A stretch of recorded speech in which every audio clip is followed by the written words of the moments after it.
Hello and welcome to the Domestic Cricket Podcast, where we discuss the latest news, big stories, player movements, fixtures, results, classic matches, and of course interviews with domestic and international cricketers.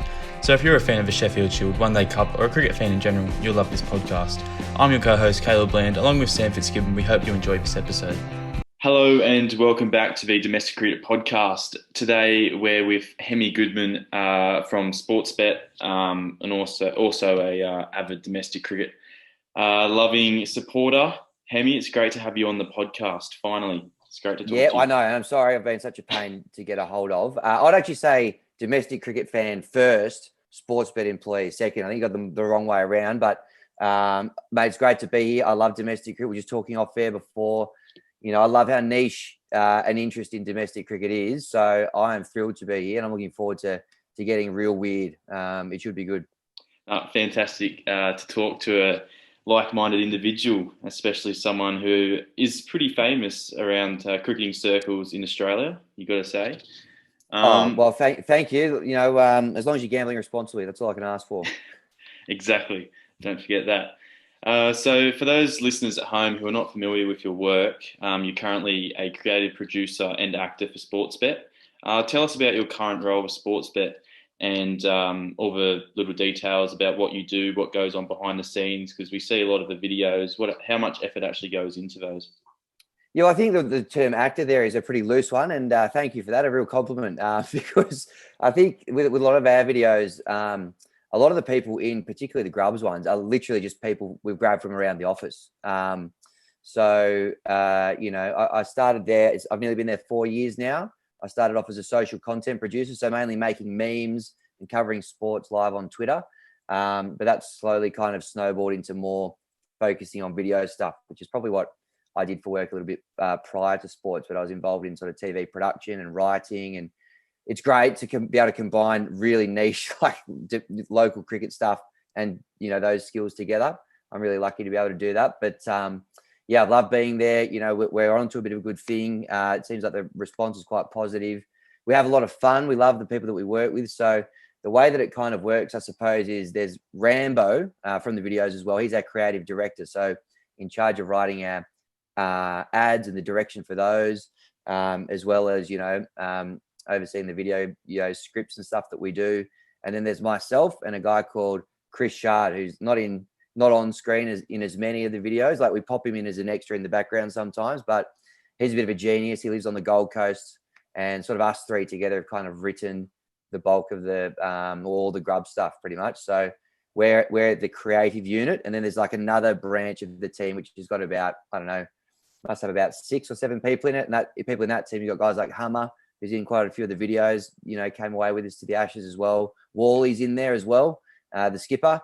And then a few other kind of people who pop up in videos from time to time. Felix Von Hoff, who does a lot of basketball stuff at Sportsbet. Paddy Garshagan, Tommy Medallia, who's AJ in the Grubs as well. Yeah, it's like pretty much the bulk of the people. Probably only Flanners and Slug in the Grubs are the only two that don't work in the office. It's nice to have Slug in there, like somebody who actually knows how to act properly. Probably lifts our stuff a little bit sometimes. But, yeah, it's basically just, I suppose, turning our little bits of banter that we have in the office into videos. And there is a bit of a process to it that, you know, we go away a couple of times a year when, you know, people haven't been eating bats and stuff like that, and we're allowed to travel. We go away usually to Queensland, up to the Gold Coast there, and we actually have these writers' retreats. We'll write big blocks of scripts, like 8 or 10 scripts at a time, bring them back to the team at Sportsbet and kind of try to turn them into all the videos. So we aim for, you know, whatever it is, maybe 25 thereabouts original videos a year. And that's kind of the rhythm that we've got into for the last few years. This year was a bit distracted, obviously, but still managed to pump a few out at the end of the year, which was good. All right. So take us back to year 12. Yep. So you finished school. What career did you know you wanted to go down this career path? And how did that start for you? Did you go to uni? And what are some of the jobs you've had along the way before, obviously, Sportsbet? Yeah, nice. Good question. So I think, firstly, what I'm doing right now didn't really exist, I don't reckon, probably when I left school. You know, a lot of the social media stuff hadn't really taken off. There was a few kind of YouTubers I used to like watching growing up. I was like, that would be pretty cool. So I suppose like I was always a bit interested in that and had a bit of did a few film festivals at school and did a bit of drama and all that sort of stuff. And I knew I wanted to, so I grew up in Canberra, wanted to go to Melbourne because that's kind of where it seems like the action is. You know, there's a lot more places you can do internships, you can learn stuff, get your hands on the footy a little bit. So I went down to Swinburne Uni because that was the only one that I had a good enough ATAR to get into to a media course there. But that was great. I loved it there. Had some great teachers, and did a bit of time at SEN, kind of just picking up the phones and all that sort of stuff. So I knew I loved sport. I loved like trying to be funny. Not everyone probably thought I was, or probably still thinks I am. But to be able to bring them together eventually, like it feels like I'm getting towards that now. So I did media comms and journalism at Swinburne for 3 years, which was, as I say, great. Made some really good friends, had some awesome teachers who, you know, knew how to get into sport media and that sort of thing. When I finished that degree, actually my job I had while I was at uni for 3 years, I was Woofer, the Western Bulldogs mascot. That was my next question. Yeah. I found that on LinkedIn. So you were the official mascot for the Western Bulldogs. I was. It was my job to let the dogs out for 3 years. So I did that from 2012 to 2014. As soon as I left, I think it really initiated a big cultural change and probably set them on the right track for the premiership glory a few years later against my team, unfortunately, the Sydney Swans. But that was great fun. Awesome fun getting out there and just sweating it out and being a bit of a weirdo in a dog suit. It's always an interesting one. It's the first thing usually they'll ask me at a job interview, tell us about this job, because it's a little bit middle and leg, a little bit left of center, a bit weird. So yeah, I did that. And then worked a bit at SEN, did the phones there. And then I played cricket at Melbourne Cricket Club. All right. In the gentleman's 11 down there, the fourth 11 for a few years. And there was a guy I played with who he's basically every job that I've gone for, he's kind of told me about it or told me I should apply. So my first one was at a company called Princess Pictures, which was they produced all Chris Lilly's old shows. And it was basically just admin person, picking up phones, organizing calendars, but you'd also get to learn how to,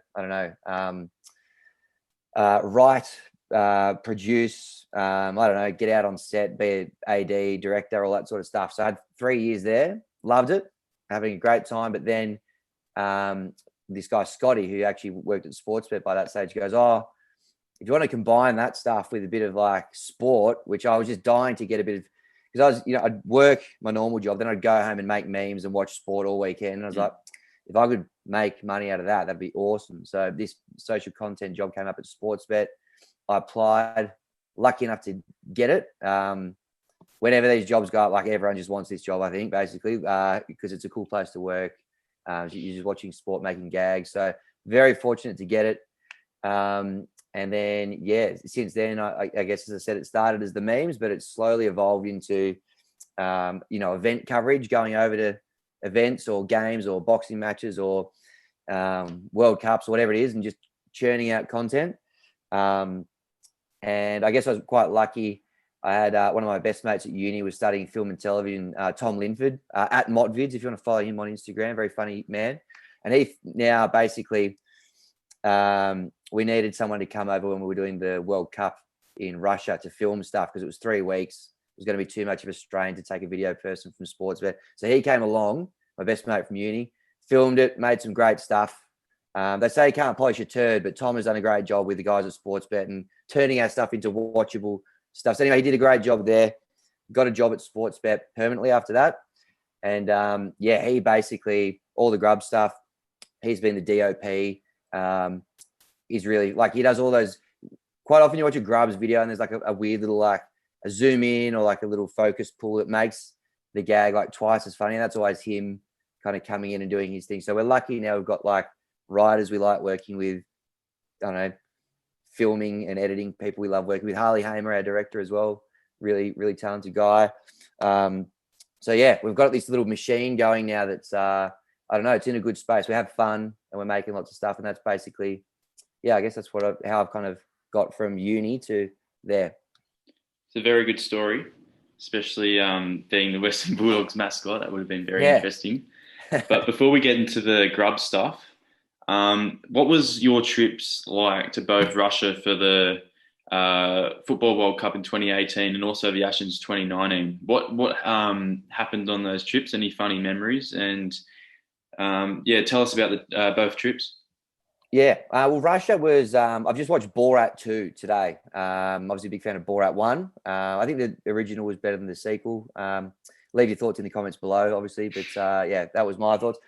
I think with Russia, what I found, we went on a trip with an Aussie tour company.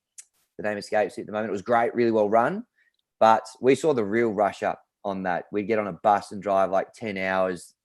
And it really did feel like sometimes we're in like Kazakhstan sort of stuff. Like we did a lot of stuff on our Instagram story at the time where we kind of were trying to show this. But I feel like when you're watching it on TV, you're just getting, here's St. Petersburg, here's Moscow, here's like all these nice palaces and stuff. But we were like seeing the, kids riding down the street on a donkey sort of stuff. So that was interesting. The food was very like survival mode for me. Like I thought it was, I don't know, we probably made it look worse than we did in one of our little food tasting videos we did there. But, the games itself, I mean, the World Cup, if you ever get a chance to do one, it was like unbelievable. Game day, like you actually can't match the atmosphere. That was some of the, especially because the Socceroos were kind of competitive as well. Nearly probably could have drawn with France. And look, it was great. And we're traveling around with Hammer. He came with me on that one. And Tom, obviously my mate from uni who was filming it all at the time. We had a great time. It was really good. I'm just trying to think any specific funny memories that came out of that particular trip. I don't know.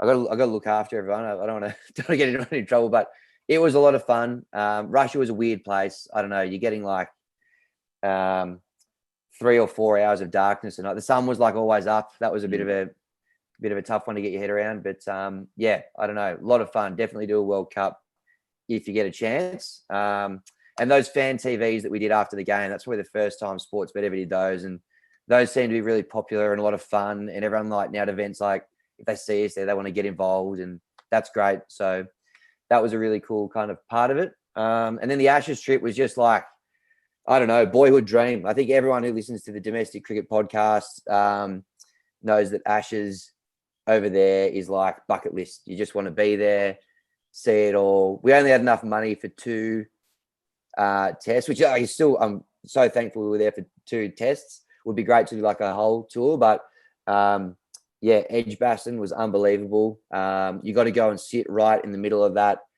pavilion over on the far side. There's a big loose one where everyone dresses up and runs around. That was remarkable. Get there. Don't try not to wear anything that tells them you're Australian, because you'll enjoy the day a lot more. If you're just participating as a loose punter, that'll be good.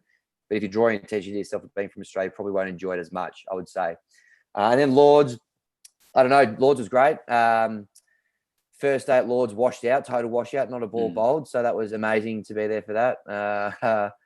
But look, 2 great games of cricket. Again, some great fun with the Poms out the front. Piers Morgan getting involved in a fan TV as well. So look, those were great. I suppose maybe the highlight of that, not a highlight, but something we didn't do as much content around, was we went to a warm-up game between the first and second test in Worcestershire.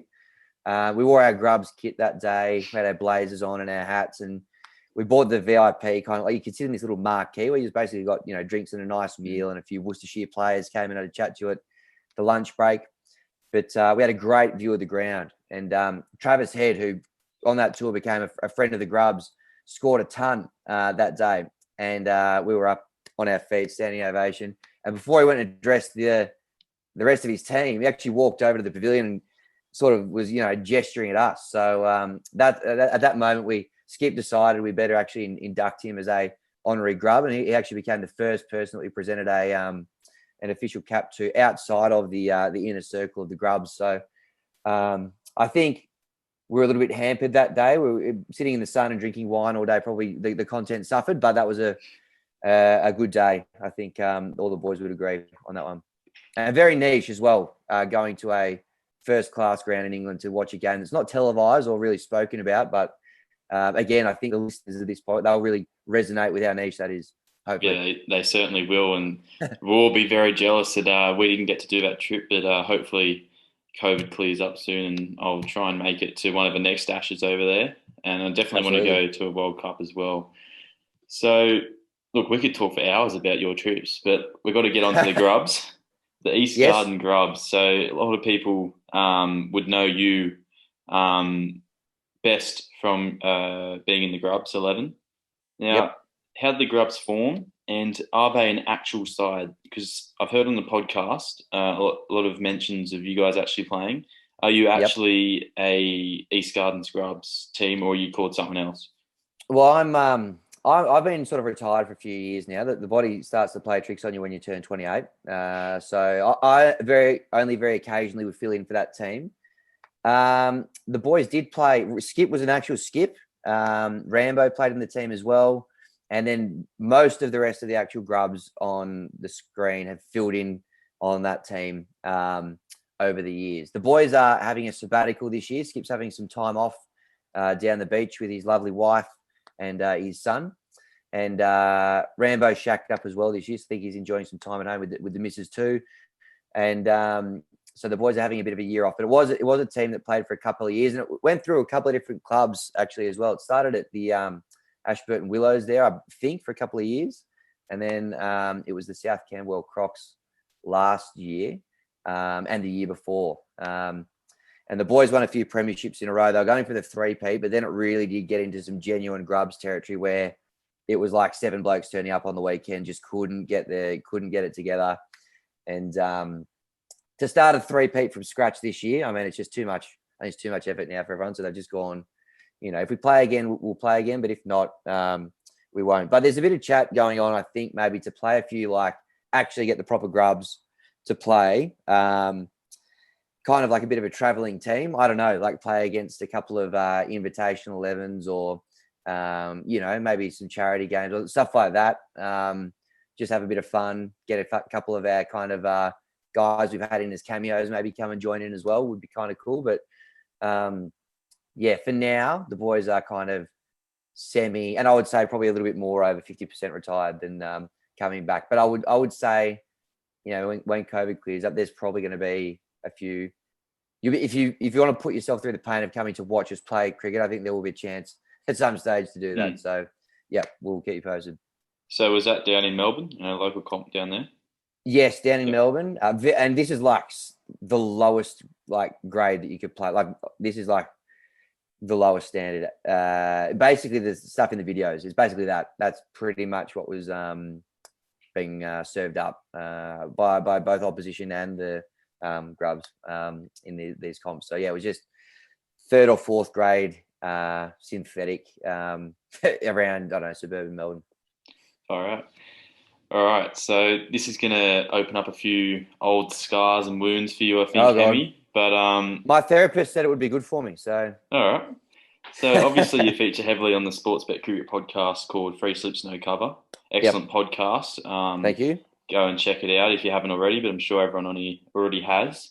Now on the podcast, you're often taunted and criticised by the fellow Grubs on there for your dropped crowd catch at the JLT Cup final in 2018 at the Junction Oval between Victoria and my Tassie Tigers. Now tell us about that catch, the emotions before, during, and after that whole 12 months after you were taunted. So what was that like? Yeah, so you want to know about the first one first, and then we'll move on to we'll build up to the crescendo that everyone's here for, the redemption story. So the first one, I had been saying probably since the start of that year that my one bucket list item is to catch a crowd catch at the cricket. Back in the glory days of domestic cricket at the ING Cup, when the signs were in play, if you caught a catch there, you get $500. And I always look at that and go, wow. Unfortunately, they've rolled that out now. I mean, we know there's been some tumultuous times with the bookkeeping at CA over the last few years, and they just don't have the budget anymore to pay the fans in the crowd. And there's more sixes getting hit, so I can understand that. So I went down there for the final. I had my parents in town, and this is true, I actually chucked a sickie from work. I said, I can't come, I'm crook. That's right, because it was on a Tuesday, wasn't it? Or something like that, yeah. I'm not coming. I'm going to the cricket. And I've been to a few games that summer, and, I always kind of try to position myself keep myself in the game. So left-hander on strike. I think we had Clive Rose bowling. So bowling into the left-hander's arc, hitting onto the hill there, down the far end where they've done the redevelopment. So I'm sitting there in the shade with mum and dad. And before you knew it, we were on. 6 had gone up. I had to kind of go. I thought it was going to go over I don't know if you've been to the Junction Oval, but I thought it was going to go over the back fence there, out of the ground, off the bat. Kind of went quite high. I started to move, but as you know, when you're going for an outfield catch, you want to do the work early, and you want to be still when the ball's coming down. You want to get in position and be there. And I wasn't. I was only half in it until, as it was dropping, I was like, I might actually be a chance here.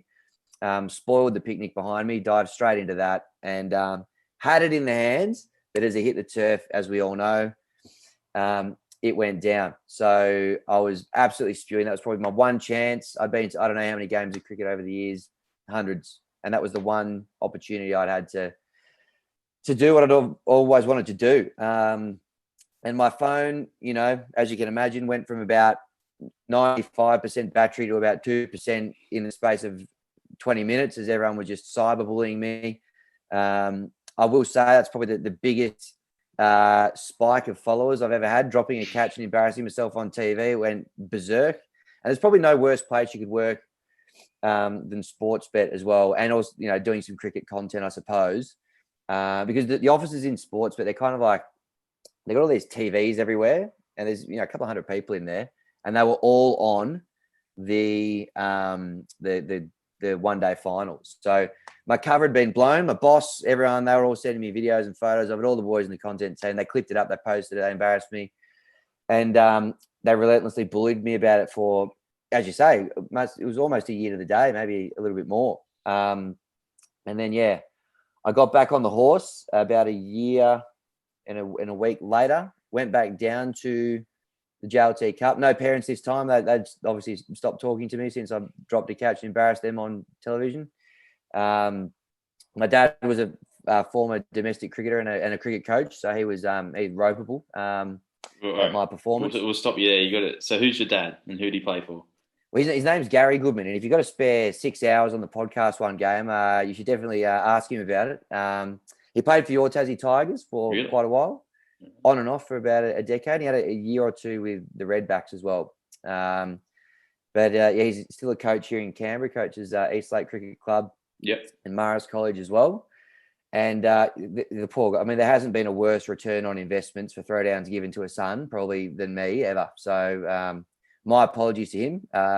So he was flat about the catch, didn't come with me the following year. I went down, I think it might have been a Sunday. And it was a Sunday because it was the first time I'd ever been to an interstate one-day cup match, because the day before, I'm a massive Giants fan. I was there. Wow. I've got to tell you about that. So I was at the grand final the day before. Saw that, well, I don't know if you'd call it a match. Yeah, I know. We showed up for the first 10 minutes. Yeah. Anyway, the next day, had to drown my sorrows. So I was 17 at the time, so I couldn't drink. So why not go down to the Junction Oval? Took my uncle, who's never been to a cricket game. And he witnessed history. He did witness history. So you took that catch probably an hour before I got there, maybe. And I remember seeing it on Instagram. I did miss it.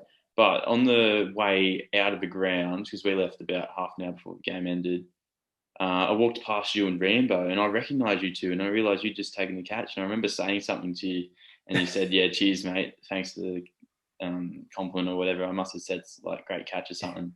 Anyway, thank you for the kind words. No, that's all right. And it was fantastic to be at a match where so much history was made. Thank you. Well, it was just, I guess my advice would be, if you're going to go and take one of those catches, just you got to think about where you're positioning yourself. Again, we had a similar setup. We had John Holland bowling into the arc of Usman. And I had too much PTSD down the other end of the ground. I couldn't sit at that end of the oval anymore. I still struggle walking past there, but new patch of grass, not many people around. I sat at the top of the hill. Under construction, wasn't it? There was only a few people around you. So I knew this time, if it was coming at me, I was going to have a clear, line of sight of the ball and moving downhill as well. I didn't want to be moving back again, as last year that had cost me. And I probably, again, didn't get as much early work in as I could. I took it on my knees in the end, but at least I still took it. And I was actually on the phone to my dad at the time. I had the AirPods in, and if you have a look at the footage, you can actually see me say, as I'm, carrying on a bit, giving it the big shake here to Freddie Flintoff. But I said I just took a catch at the cricket, and then he started talking to me again after a year, which was great. So yeah, that's basically how it happened. And yeah, Rambo, he didn't really want to come to the game that day, but I think was keen to show some support to me after I'd put a few demons to rest. And I texted. He was probably the first person I texted. I said, "You're going to need a new joke now because you're only as good as your last one." So that's basically how it happened, kids. So a nice redemption story for you there to start off your 2021. But hang in there. And I'm a bit worried now, to be honest. I'm a bit skeptical to get in the hot zone because I'm a bit worried. There's probably not a hole big enough for me to jump in if I drop my next one. I kind of want to leave it there, but yeah, we'll see what happens. More crowd catches. Yeah, so you're exactly right. There's a massive hole that you could jump in if you dropped it because it went absolutely viral. After that successful catch, Cricket Australia posted on their YouTube page a video of the dropped one from 2018 and the successful one from 2019, which went viral all over Facebook, social media, all around the world. And to this day, it's racked up just under 900,000 views, so nearly 1 million views. Yeah, get on there and watch it. Let's get it over the million.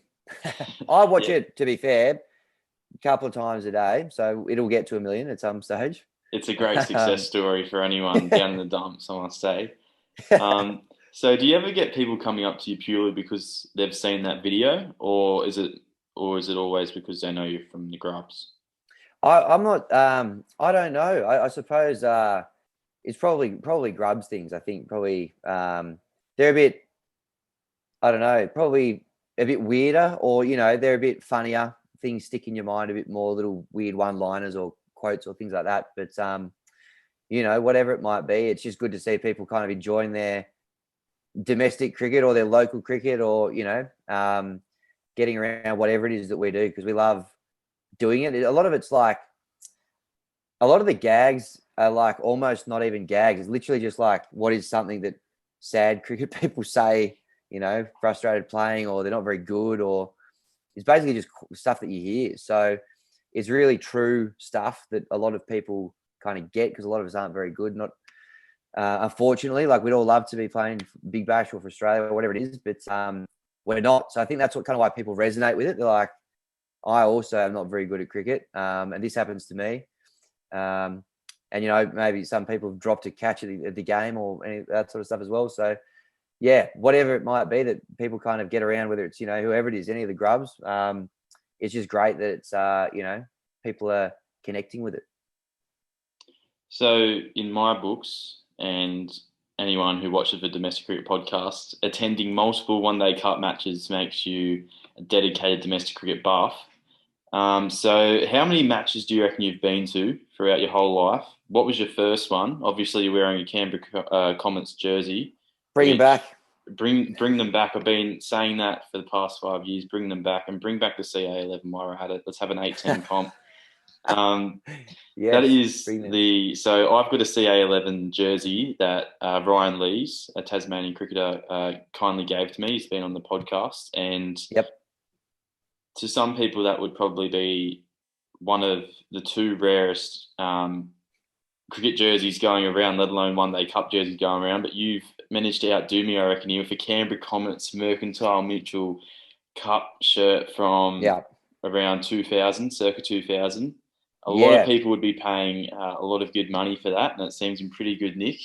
That is if you are interested in buying it, I'm only here. I'm not made of stone, people. So if you make me an offer, but it is quite. I was telling you before we started. I'll fill everyone in again. It's actually a little bit pathetic. I had this jersey when I was 7 or 8 years old, and it still fits me. So that's a little bit of a sad indictment of how I'm developing. But I think hopefully the sentimental factor, the nicheness of it, as we've just discussed, offsets the embarrassment of it being a child's shirt. But I do like it, and well done on your niche jersey as well. That's a nice one. I'd love to see that at some stage as well. Yeah, I'll have to show it to you.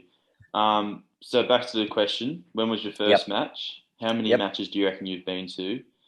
And give us some of your best memories, other than the catches, obviously, of attending domestic matches.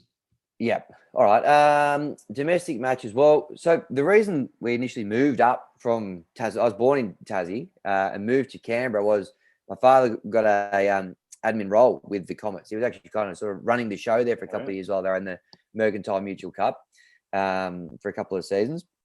So it would have been, unless I might have got to a bit of cricket in Tassie, which I wouldn't remember very well, definitely a lot of cricket at Manuka Oval. We're talking the days when Merv Hughes was the marquee player for the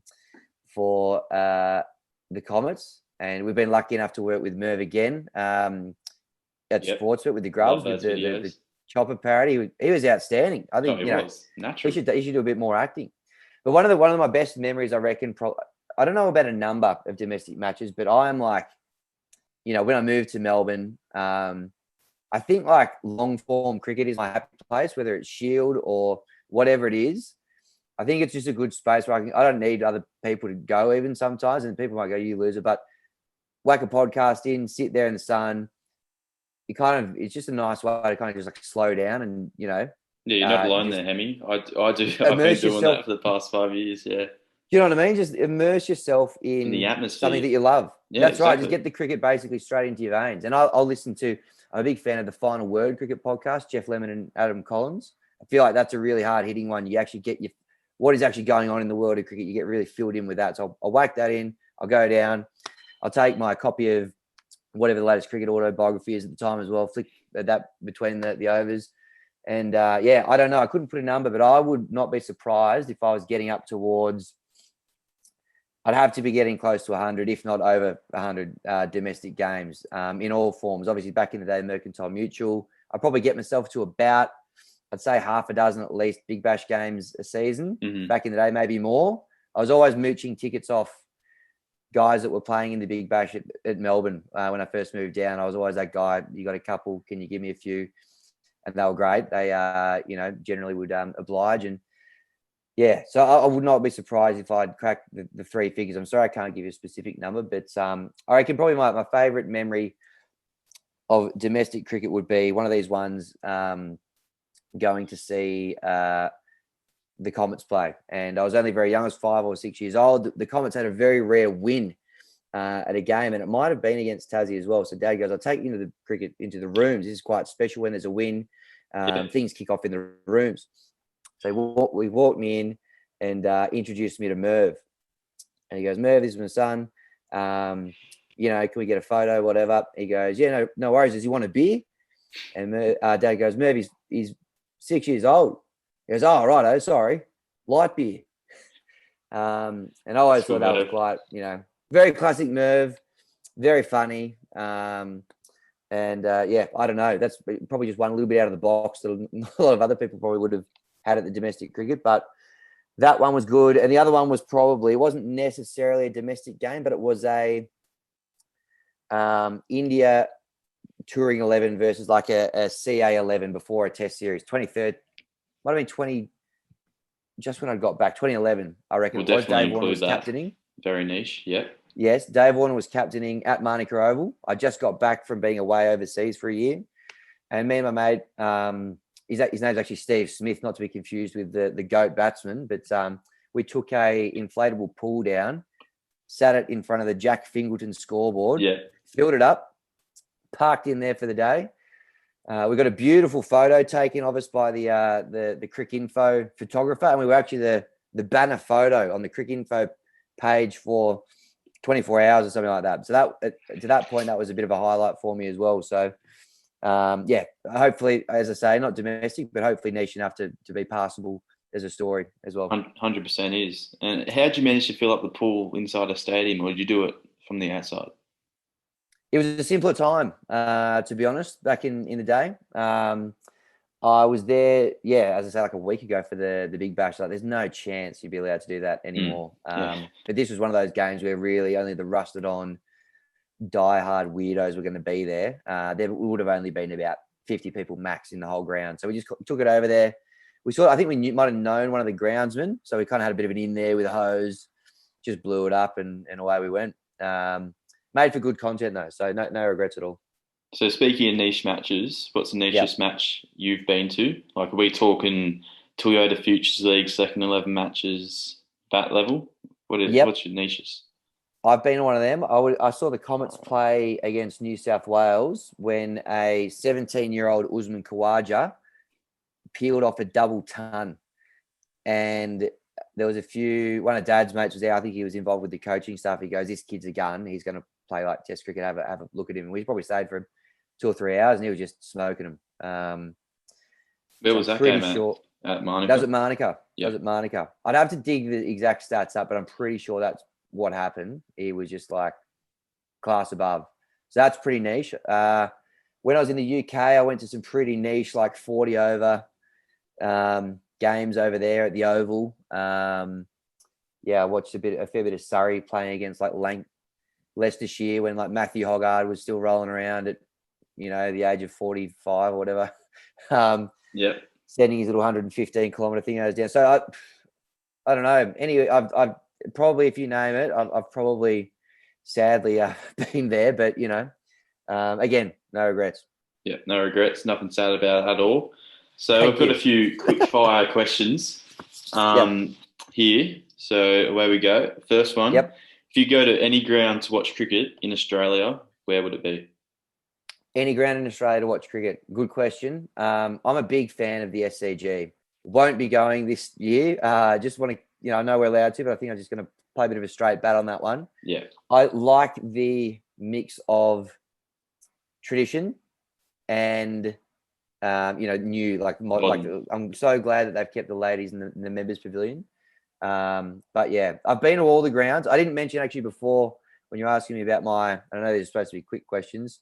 Journey kind of going through. When I was at uni, I actually jumped in a van with a mate and did a podcast called Spin from Both Ends. We actually drove to every game in Australia and did just followed the Ashes around while I was just trying to build a bit of a website and like learn how to, write a daily review of the tests and a podcast. And so that was another kind of like, again, reflects my probably unhealthy obsession with it and pretty niche too. I think you'll agree. So yeah, exactly. Yeah, I've been to all the different grounds, but of all of them, I do, and I've been going to the SCG for the longest. I mean, it's great seeing an MCG packed, but even if there's like 70,000 or something, it's just like it feels a bit empty. Yeah, SCG. I think there's not really a bad seat in the house, and it's got a good vibe. So, yep. Next question. Very similar. If you go to any ground to watch cricket in the world, where would it be? Now, there's a ground I went to when I was in the UK. I went to watch England play Sri Lanka there. The Rose Bowl, or whatever it's called now, the Aegeus Bowl, where they played a lot of the COVID lockdown tests this year. Yeah. That is an amazing ground in Southampton. You get to train an hour down from London. It's kind of like cut into the side of a hill, and all the seats are kind of like below like hill level. It's like a little, it is a bowl. I thought that ground was great. I don't know if it's probably the number one in the world. It'd be on. I feel like it's badly underrated. I thought that was a pretty good ground. Lords is very special, obviously, as well.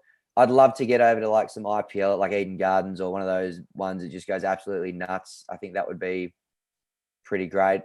I haven't really answered your question in one succinct thing here, but all those grounds are great. And I did a little trip as well. I did a Chapel Hadley series with some mates a few years ago. We went to each of the one days around there, and I think it's whatever the oval in Hamilton is. I can't remember. Seddon Park. That was pretty good. Yes, that was great. It's a very niche venue. You just hill the whole way around, yeah, except for a little stand. So that was that I liked. I'd love to do a test match or something there. I thought it was really very like for people who like their junction ovals and their state cricket venues. Big tick for me, Seddon Park.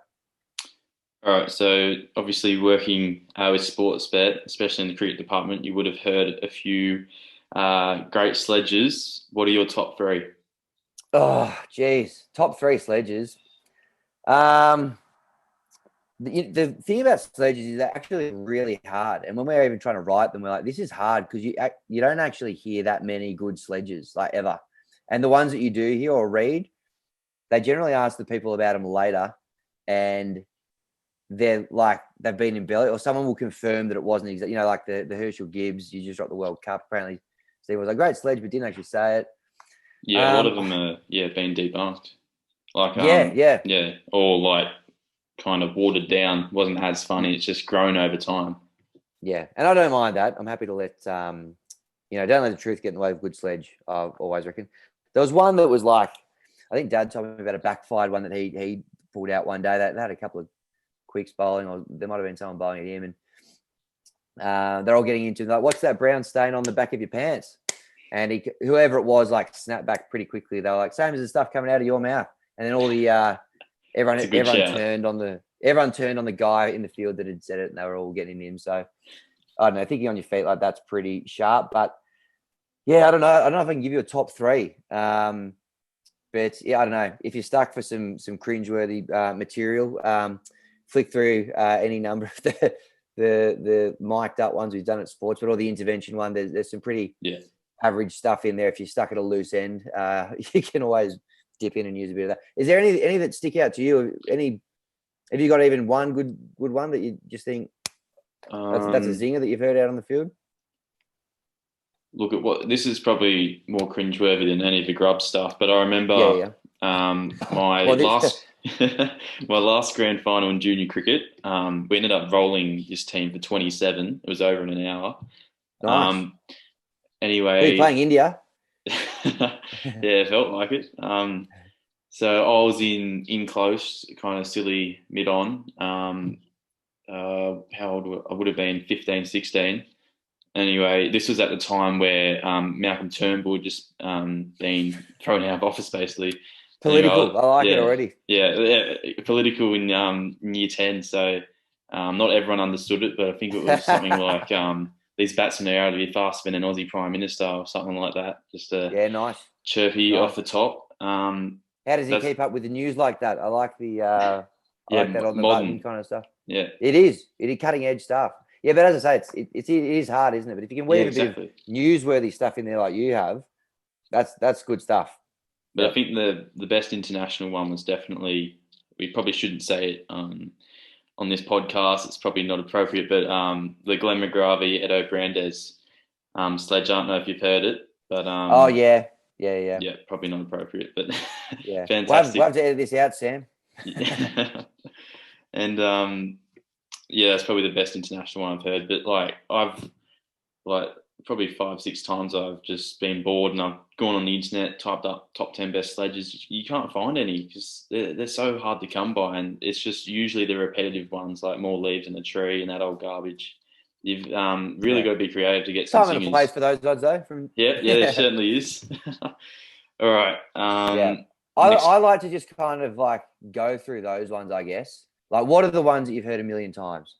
And how can you put your own little twist on that? I don't know. Like, if you ever flick through some of the dross that we do in our ones, I'm like, it's basically like more leaves than a tree, but they've, or more blocks than, like, it's something about go to Legoland in Chadstone. Like, all the, if you can just tweak one that you've heard a million times, that should be enough to get a rise out of your teammates. And that's all you're looking for. So you don't have to reinvent the wheel, people, would be my thoughts.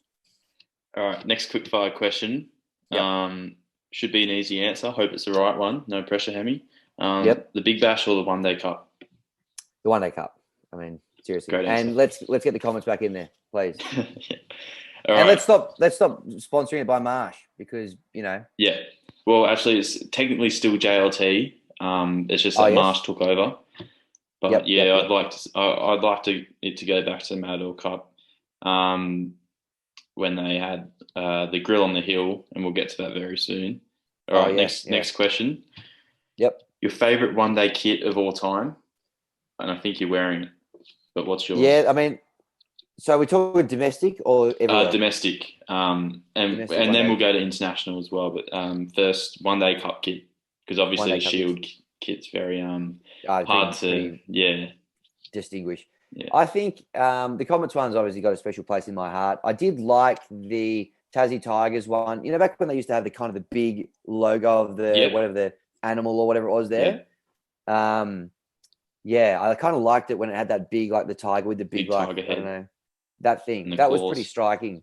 I didn't mind that. I found it hard to really sink my teeth into a Big Bash kit. Like, I don't think any of them look particularly great. And now they're basically just like highlighters kind of running around out there. Like, there's nothing to hang on to. You need something with a bit of identity, like the Comets, for instance. But yeah, Comets or that Tassie one, probably going back to like 2002-3 for that particular Tassie one for me. Yeah. All right. Your favourite domestic cricketer of all time. Doesn't have to be for their on-field performances, maybe some off-field stuff, the character of them. Yep. Who is your all-time great? I guess when I like to get weird and get niche and chuck a bit of, domestic cricket chat out there, for some reason I always go to Sean Klingleffer, the Tassie keeper who kept Tim Payne out of the gloves in the Shield winning team. Payne was opening the batting, Klingleffer was keeping. They both scored tons, I believe, in that drought-breaking Shield win. Klingleffer was one that always I enjoyed.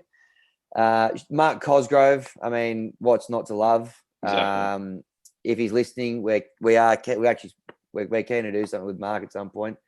I think he's a ripper as well.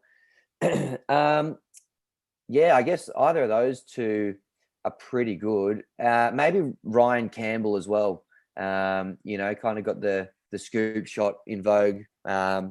We used to wicket keep sometimes with the baseball mask. That kind of behaviour really appealed to me. People who were just trying to stand out a bit and be a bit different. So probably those guys, I reckon, for me.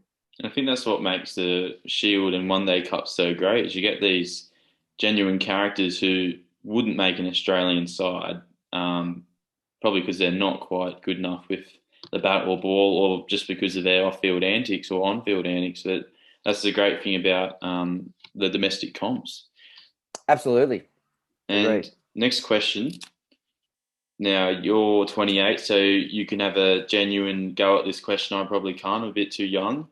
Yep. But the ING sign for cash or the grill on the hill? The ING sign. And why isn't it back? It was just so exciting. It was always on, even if the game was done.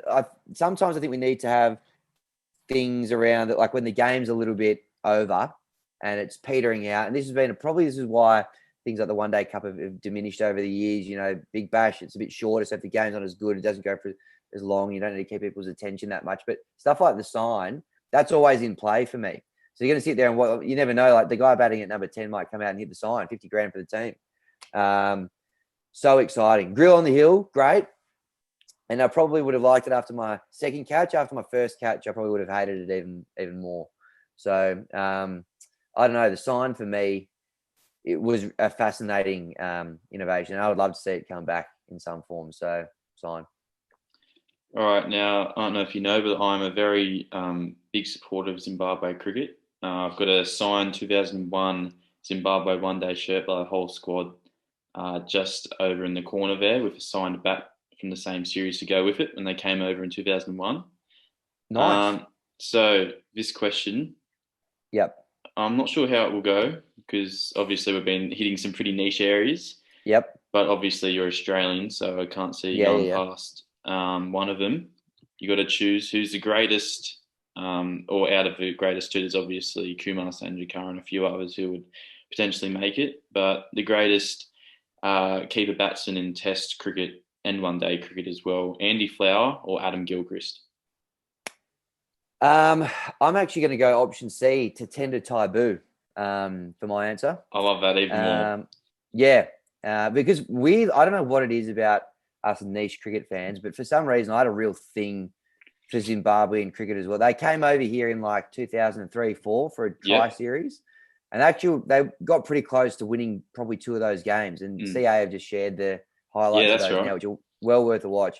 But there was a couple of guys like Andy Bligno went after Brett Lee one day, absolutely put him all over the place. Yeah, he was a massive hitter. I remember he went after Shane Warne, 2 sixes out of the ground, 2003 World Cup in Bulawayo. I've watched that video about 10 times. Correct. Sean Irvine, I think, hung around a little bit. Mark Vermeulen, who's had his troubles, but that's actually where he got struck in the head by Patan, I think, in that series. But yes, I was enamored with that team, and Tatenda Taibu was a big part of it. He was just like obviously very short, opening the batting against these guys that were just like, world beaters. He was like 17, 18 years old, had a crack. So yeah, I was a big fan of him. So I'm going to lock in C, Tatenda Taibu. See? Yep. I can't disagree with that at all. Next one, your favorite video you've been a part of for Sportsbet. Favorite one that I've been a part of. Nice, good question. I think the chopper one with Merv. I just remember, like when we first came up with that idea and like wrote it down. We had a feeling like this was going to be a hit. Like this was like a nice. If you got a bit of a nice niche Venn diagram going on, this had a great overlap. You got like a classic Australian cinema, my favorite Aussie movie ever, Chopper. Basically just doing a local cricket version of that, and Merv as Chopper, and he just, as we said, brought the noise. He blew us away with how good he was on the day. And then as soon as we finished on set that day and Merv left, and like we're having a bit of a chat, like that was pretty good, and it came up really nicely. So that one probably for me, I think, would be the most fun, and then closely followed probably by the Rest trailer, which we just did because we had the slow-mo cameras out, things like that. And that was pretty stupid as well. But all of them are great. Like they're all fun. But I think that Merv has got it for me. And I think that was, to this day, the most watched video by Sportsbet, I think. I checked the other day. So it certainly was loved by many across Australia and the world. And the last one, well, it's not really a quick fire question, but the last of this short questions. What are a few things that Cricket Australia can do to resurrect the One Day Cup to its former glory and where it belongs? Yeah, well, it's an interesting one. I don't have all the answers, but I don't know. I wonder whether they maybe spread it out a bit more, like they used to. A team would go and play a Shield game, then they'd play a one-day game. It'd make a bit more of a, I don't know, event of it, or almost like a tour of it for that team. I guess it's all like to do with saving money and stuff, and that's why it sits in a block. But the big one, I guess, is just you got to find a way to get any cricket you want to succeed has got to find its way onto free-to-air TV. England took it off free-to-air TV after the 2005 Ashes. When we were back over there, even for the Ashes, in the middle, they'd won the World Cup. I like to make a bit of a thing of going and getting a paper each day when I'm on these, tours and kind of get me going for the day. You're probably not even getting cricket until you're 3 or 4 pages into the paper. That was in the middle of the Ashes. It was all like football, soccer. Like it's certainly like not as much of a national sport there as it is here, because they've treated it like that, I suppose. So just got to get it on free to air, make it exciting, bring back the one day, the signs, whoever your sponsor is, the Marsh signs.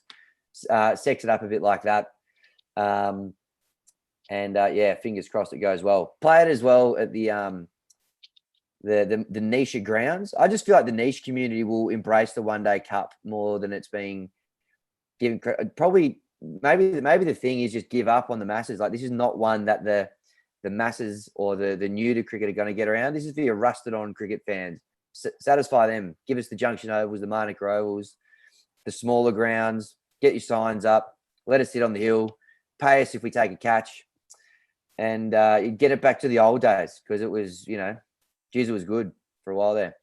Yeah, that's it actually splits the niche One Day Cup community right in two. Whether they should play at the major grounds, because some people say they're snubbing the One Day Cup by playing it at the smaller niche venues, as you said. But then the other side, which is kind of a side I'm on, I reckon you've hit the nail right on the head there. Just give it back to the niche community. Give up on the masses, and the niche grounds, as you say, a few of the things. Bring back the sign, pay for a catch. Dollar dogs. I don't know if you had that down in Melbourne, but certainly at North Sydney Oval and Hurstville games, from 5 to 6 p.m. for a day-night match, or 1 to 2 on a day match, there was $1 hot dogs. Great initiative. Excellent initiative. Is what it got people through the gate. That's your lunch sorted. That's right. $1 gold coin. Correct. it's not, we're not, it's not rocket science here, folks. Just do things that, people, the niche people will get around. And you only have a bit of a flick through some of the great pages and podcasts and stuff that you're putting together to work out what the secret sauce is. But I would love to see it get back to its former glory. And I take the point as well about putting it all on the niche grounds hurts a bit.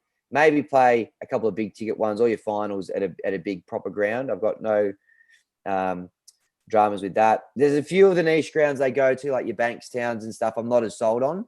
I think let's stick to the North Sydneys and the proper ones. As soon as you get a little bit too fancy with it, I take the point there. But the boutique grounds, like, there's not many better afternoons than parking up there and just soaking it in.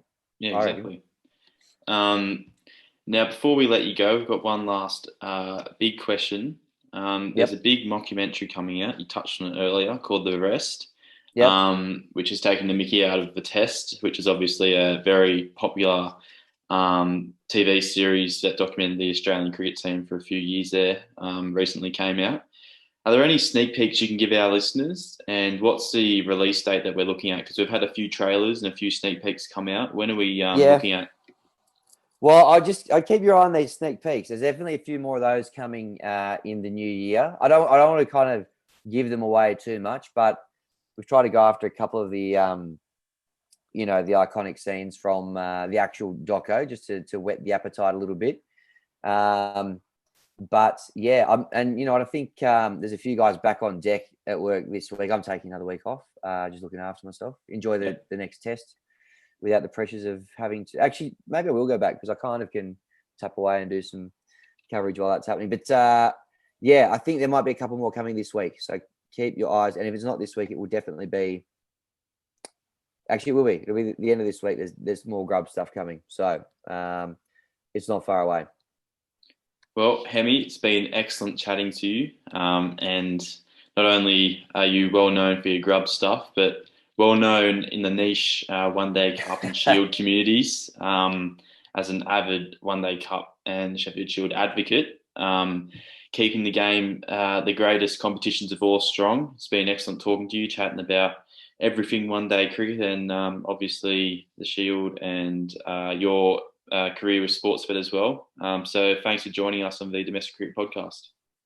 Absolutely no dramas. Thank you so much for having me. It's great to have a platform as niche as this, where there's no problems sitting around and unpacking domestic cricket for, it's almost been an hour now, I think. I love it. Keep doing what you're doing. Keep fighting the good fight. And if there's anything I can do to help, resurrect or, get the One Day Cup going again a little bit to assist, please let me know. I'm not too far away, but thank you so much. It's been great to sit down and chat with you guys. And Grub up.